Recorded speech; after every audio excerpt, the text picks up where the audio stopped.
The Boston bombing was a horrific tragedy, and whoever was behind this event deserves to be brought to justice. Unfortunately, there's a great deal of evidence that indicates that this isn't going to happen. The mainstream media and government authorities are hiding the real story. In this video, we are going to demonstrate that at the very minimum, the authorities had prior knowledge of the attack and allowed it to happen. Now, the first anomaly that surfaced immediately after the bombing was an eyewitness account indicating that there were government agents on the scene and on the roof right before the blast. This eyewitness account can be confirmed by looking at photographic evidence before and after the event. There are pictures clearly showing someone on the roof and several men wearing identical pants, boots, and shirts and listening to communications through devices in their ears. These men were positioned right next to the blast zone, then later moved across the street just before the bomb went off. These same men were then seen communicating with authorities after the explosion. One photo shows one of these men walking around on the scene with an unidentified device. Another shows someone crouching next to a backpack in a doorway. This photographic evidence opens up another can of worms because these uniforms match the dress code of a private security company called Kraft International. And in one of the photos, a logo can be seen on one of their hats that seems to match the Kraft International logo. Neither the mainstream media nor government officials have made any mention of the contractors. And when government officials were confronted, they refused to answer the question.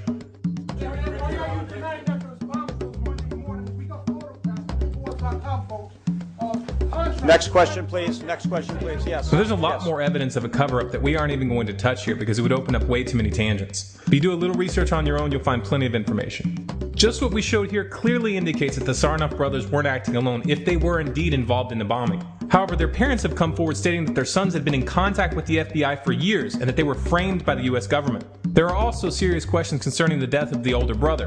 The mainstream media released this footage of someone closely resembling him being placed under arrest, alive and well. Yet shortly after, it was reported that he was killed in a shootout. Just like in the Dorner case, it seems like someone didn't want these men to get the chance to stand trial. Of course, the authorities haven't commented on this at all. What really happened? Well, we won't know unless there's a real investigation, which at this point seems highly unlikely. Whoa. Are you trying to say that the government was involved in a plot to kill and injure its own citizens? That's crazy talk. Really, you think so? Funny, Ted Gunderson, a former FBI chief, has a different point of view. Look at the terrorist acts that have occurred. The CIA behind most, if not all of them. We had the Marine barracks. We had our embassy in Kenya. We had Pan Am 103. We had the USS Cole. We had Oklahoma City. We had the World Trade Center in 1993. So if this event was engineered by the government or intentionally allowed to happen, what's the motive? Well, let's look at how the government responded. Just 2 days after the attack, Senator Lautenberg announced he was going to reintroduce legislation requiring background checks for the sale of gunpowder. And as we warned in a previous video, while everyone was distracted by these events, they passed the CISPA Internet bill in the House. Now it just has to go through the Senate. Also under this cover, the president signed a law called S-716, which basically gutted the Stock Act, which was intended to make it harder for the legislative and executive branches from engaging in insider trading. The media distraction conveniently kept the attention off of this. However, the most disturbing aspect of this situation is the way they used it to roll out martial law on the streets. Using the exact armored vehicles we had exposed in a previous video entitled Government Preparing for a Collapse, and not in a nice way. We saw these militarized SWAT teams searching from house to house with no warrants. The streets looked like a war zone. This was a further extension of the abuses we saw in the Dorner case. What they are doing right now is conditioning the American people for police state justice, where suspects are hunted down by paramilitary forces which break down people's doors at will, and where suspects are mysteriously killed without getting a chance to stand trial. This is what the NDAA looks like, people. They didn't make these laws for nothing, and what we're seeing is just the beginning. Make no mistake, the people who are really behind this event aren't going to stop. There's more to come, and the violations of your rights are going to become more and more blatant.